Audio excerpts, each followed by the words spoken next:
जय सिया राम आप सभी को। हमारे हिंदू धर्म में अनेक पर्व और त्यौहार होते हैं जो काफ़ी शुभ माने जाते हैं और हम दिन प्रतिदिन कोई ना कोई पर्व त्यौहार उत्सव मनाते रहते हैं। और हर महीने हमारे हिंदू शास्त्र में, हिंदू धर्म में निश्चित रूप से कुछ ऐसे पर्व त्यौहार आते हैं जिसको हम करके अपने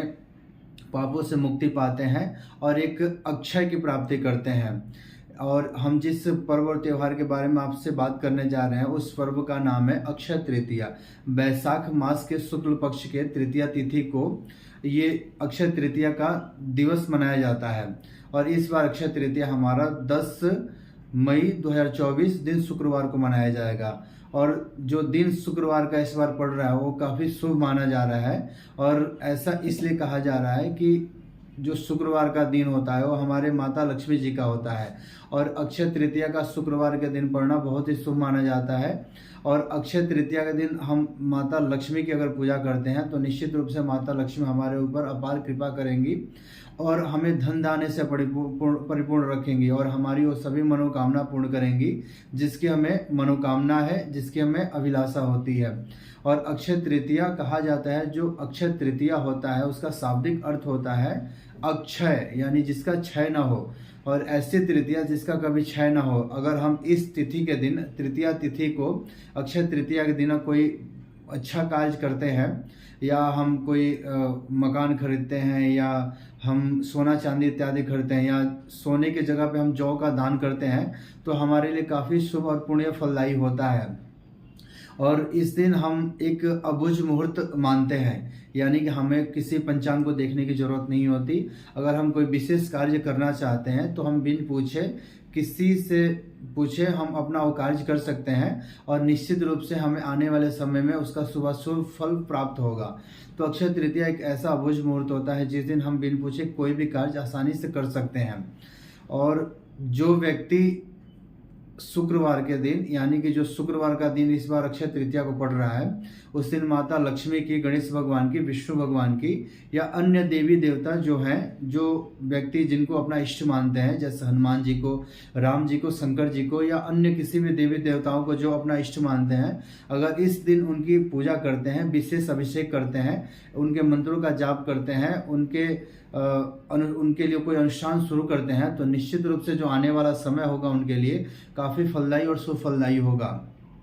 अक्षय तृतीया पर हम कहते हैं कि कुछ ऐसे कार्य करने चाहिए जिसको करने से एक लंबे समय के लिए हमें अक्षय की प्राप्ति होगी। और इस दिन जो व्यक्ति अपना पैसा इन्वेस्ट करता है उससे निश्चित रूप से वो कई गुना लाभ कमाता है। जो व्यक्ति अपने लिए, अपने परिवार के लिए सोना चांदी इत्यादि खरीदता है, निश्चित रूप से वो सोना उनको काफ़ी और लाभदायी होता है और आने वाले समय में उस सोने की कीमत कुछ ज़्यादा ही बढ़ जाती है, या ये कहें कि सोने पे सुहागा हो जाता है। और हमारे हिंदू धर्म में जो अक्षय तृतीया है उसको काफ़ी शुभ माना गया है। जो व्यक्ति इस दिन गरीबों को, अनाथों को या आपके आसपास जो भी लोग हैं और जिनको जिस चीज़ की ज़रूरत है, अगर हम उन सब चीज़ों का दान करते हैं उनको, तो निश्चित रूप से हमारे लिए काफ़ी अच्छा होगा। और अक्षय तृतीया के दिन हम गरीबों को या मंदिर में अगर किसी चीज़ का दान करते हैं, अनाथालय में रिक्शा चालक को जो झाड़ू पोछा इत्यादि करते हैं, अगर हम उनको रसदार फल का अगर दान करते हैं तो रसदार फल का मतलब ये हो गया कि अगर हम उनको आम दान करते हैं, तरबूज दान करते हैं, अंगूर का दान करते हैं, अनार, सेब, संतरे इत्यादि जो भी फलदायी, जो भी ये फल हैं जो मीठे होते हैं और जिनका हम उपयोग कर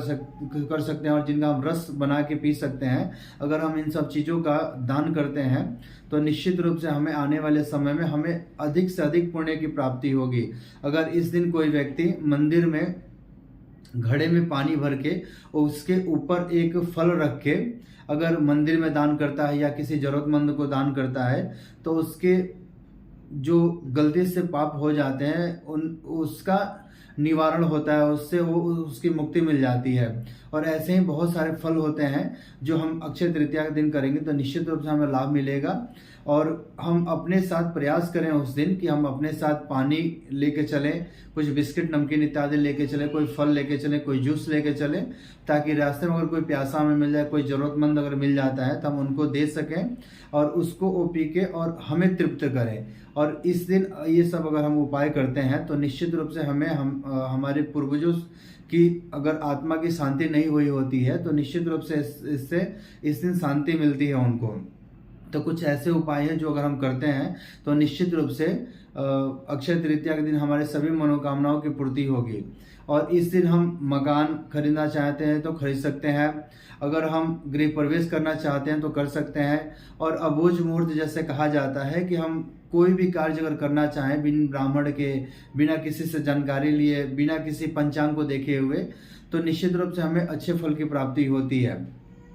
और अक्षय तृतीया का जो दिन होता है, अगर हम कोई अनुष्ठान इत्यादि उस दिन शुरू करते हैं, जैसे अगर हमें बहुत सारी परेशानी चल रही है और हम निरंतर किसी न किसी अपने व्यापार को लेके, अपने कार्य को लेके, अपने पदोन्नति को लेके, अपने जॉब से रिलेटेड अगर हम परेशानियों का सामना कर रहे होते हैं, तो हम अगर उसी छोटे छोटे उपाय करते हैं तो निश्चित रूप से हमारी वो सभी मनोकामना यथाशीघ्र पूर्ण होती है। जो व्यक्ति जिनके पास बिल्कुल समय नहीं होता और वो सोचते हैं कि हमारे पास समय नहीं है, हम ऑफिस जाते वक्त लेट हो जाते हैं, तो उनको प्रयास ये करना चाहिए कि अपने घर पे ही भगवान को नमस्कार प्रणाम करें और उसके बाद वहाँ से अपने घर से बाहर अपने जॉब के लिए जाएं। जिन व्यक्ति के पास थोड़ा समय है और वो मंदिर जा सकते हैं, वो मंदिर जरूर जाएं और केले के वृक्ष में थोड़ा सा जल जरूर चढ़ाएं। हो सके तो थोड़ी हल्दी और थोड़ा सा जो चने का दाल होता है वो भी विष्णु भगवान के स्वरूप को, केले के पेड़ को माना जाता है, उनको साक्षी मान के और उनके चरणों में अगर वो उन सब चीज़ों का दान चढ़ाते हैं तो निश्चित रूप से एक अक्षय फल की प्राप्त होती है। जो व्यक्ति सोना नहीं खरीद पाते हैं, और आजकल वैसे भी सबको पता है सोना काफ़ी कीमती चीज़ है और सबके बस की बात नहीं होती है, तो प्रयास ये करें कि अपने हाथों से कुछ जौ खरीदें। जौ की मात्रा आप अपने ऊपर रख सकते हैं कि आप कितना खरीदना चाहते हैं। कम से कम आप कुछ दाना तो जरूर खरीद लीजिए, नहीं तो 1.25 किलो का एक निश्चित टारगेट रखिए कि आप 1.25 किलो खरीदें और किसी ज़रूरतमंद को दान करें। ऐसा करना कई गुना स्वर्ण दान के समान हमें फल मिलता है। मंदिरों में पानी का दान आप करें, जहाँ पानी की व्यवस्था न हो वहाँ आप मटका लगाएं, मटके में जल भर के उस दिन लोगों को पिलाएं। और आप किसी जगह पे जहाँ बहुत सारे व्यक्ति एकत्र हुए रहते हैं वहाँ आप भंडारा करें। भंडारा में आप उस दिन शीतल जल का भंडारा करें, जैसे उसमें रूह अफ़ज़ा डालें, दूध डालें, शक्कर डालें और बर्फ डालें और वहाँ जल की व्यवस्था करके सबको मिक्स करके सबको पिलाएं, तो निश्चित रूप से आपकी सभी मनोकामना पूर्ण होगी। और जो व्यक्ति चाहते हैं कि हम कुछ ज़्यादा समय के लिए, और उनके पास समय है, ऑफिस जाने के लिए भी समय है, अपने घर पे भी पूजा पाठ करने के लिए समय है, मंदिर जाने का भी समय है, तो वो क्या करें कि अपने घर की पूजा कर लें और उसके बाद मंदिर में जाएं। तो हो सके तो घर पे वो कम से कम कुछ माला मंत्र का जाप कर लें। नहीं तो अगर घर पे नहीं कर पा रहे हैं, अगर घर पे वैसी कोई मूर्ति नहीं है उनके पास, तो किसी मंदिर में चले जाएं, लक्ष्मी नारायण मंदिर में चले जाएं या लक्ष्मी जी की जो भी मूर्ति या प्रतिमा जिस मंदिर में है वहाँ चले जाएं और वहाँ बैठ के अगर भगवती के सामने श्री कनक धारा स्रोत का अगर वो कम से कम 11 बार और ज़्यादा से ज़्यादा 108 बार पाठ करते हैं, तो निश्चित रूप से अक्षय तृतीया के दिन किया गया ये उपाय उनके घर पे एक स्वर्ण बरसाने का काम करेगा। यानी कि हमें माता लक्ष्मी के माध्यम से और गणेश भगवान के माध्यम से निश्चित रूप से किसी न किसी माध्यम से हमें धन की प्राप्ति निश्चित रूप से होगी। और भी व्यक्ति जो हैं वो श्री सूक्त का पाठ कर सकते हैं, अब विष्णु भगवान से संबंधित ओम नमः भगवते वासुदेवाय का जाप कर सकते हैं, विष्णु सहस्त्र नाम का पाठ कर सकते हैं। और इन सभी पाठों को करके निश्चित रूप से वो एक धन का आगम बना सकते हैं।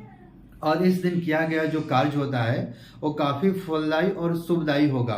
कुछ व्यक्ति ऐसे होते हैं जो ये उनके पास बहुत कम समय होता है, तो उनको ये प्रयास करना चाहिए कि उस दिन वो अपने घर में या कहीं भी अपने घर में अगर वो पूजा कर रहे हो तो अपने घर में एक छोटी सी चौकी रखें, चौकी के ऊपर पीला वस्त्र बिछा दें और स्वयं एक पीला आसन रखें, उस पर बैठ जाएं। माता लक्ष्मी की जो फोटो या मूर्ति उनके पास हो उस पीले वस्त्र के ऊपर रख दें, पंचमुखी दिया जलाएं और माता लक्ष्मी के सामने अगर आपके आसपास मार्केट हो तो एक श्री यंत्र लाएं या महालक्ष्मी यंत्र लाएं और वहाँ पे श्री यंत्र या महालक्ष्मी यंत्र को स्थापित करें। स्थापित करने के बाद वहाँ जल से स्नान कराएं, पंचामृत से स्नान कराएं। उसके बाद जो भी आपके पास सामग्रियाँ होती हैं आप प्रयास करें कि वो सामग्री वहाँ धीरे धीरे चढ़ाएं, कमलगट्टा भी वहाँ चढ़ा दें और चढ़ाने के बाद वहाँ बैठ के आप लक्ष्मी जी की, आपको अगर जो भी मंत्र याद हो या आपको जो स्रोत याद हो उनके नाम से आप वहाँ बैठ के करें। और एक जो माला मैं आपको बता रहा हूँ, एक जो पाठ आपको बता रहा हूँ, ओम कमलवासने श्री श्री ह्रीं नमः, अगर आप इस मंत्र को वहाँ बैठ के कम से कम 51 माला का अगर आप जाप करते हैं तो निश्चित रूप से माँ लक्ष्मी आपके ऊपर कृपा करेंगी और आपकी सभी मनोकामना पूर्ण करेंगी। आपकी जो आर्थिक स्थिति है उसको निश्चित रूप से वो दूर करेंगी। और जो आपने वहाँ पे श्री यंत्र या महालक्ष्मी यंत्र रखा है, पूजन के उपरांत, आरती के उपरांत उस श्री यंत्र का या महालक्ष्मी यंत्र को उसी पीले वस्त्र में लपेट के कमलगट्टा सहित उसको अपने तिजोरी में रख लें या आप जहां व्यापार करते हैं, जहां बिजनेस करते हैं, वहां उस यंत्र को अपने गले में रख दें। तो आप देखेंगे धीरे धीरे धीरे जो आपकी आर्थिक स्थिति बन रही थी, खराब हो रही थी, वो स्वतः धीरे धीरे अपने एक रास्ते पे आ जाएगी। और जो भी अड़चने आपको आपके धन से संबंधित हो रही थी या किसी के माध्यम से जो धन नहीं मिल रहा था, आपको कोई व्यक्ति आपका धन ले लिया था और वो नहीं देना चाह रहा था, तो धीरे धीरे आपका वो धन का आना शुरू हो जाएगा। और जो व्यक्ति अगर ये माला का जाप नहीं कर सकते, वो एक मंत्र होता है, महालक्ष्मी जी का मंत्र होता है श्रीम, SHREEM, श्रीम। जो व्यक्ति 108 बार श्रीम मंत्र का भी जाप करता है तो निश्चित रूप से माता लक्ष्मी उनकी मनोकामना पूर्ण करती हैं। और ये जो हम आपको उपाय बता रहे हैं ये बहुत जादुई उपाय है। अगर आप इस जादुई उपाय को करते हैं तो निश्चित रूप से माँ लक्ष्मी आपकी वो सभी मनोकामना पूर्ण करेंगी और आपकी सभी इच्छा की पूर्ति करेंगी। जो भी आपकी परेशानियां, कठिनाइयां इत्यादि आ रही थी धीरे धीरे स्वतः ही समाप्त हो जाएंगी और माँ लक्ष्मी की कृपा आप पे बनी रहेगी। अक्षय तृतीया का आप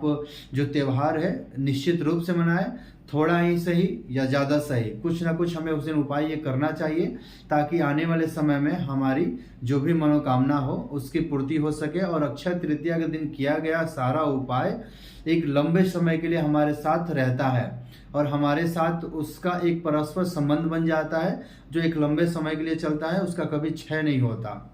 जय सिया राम।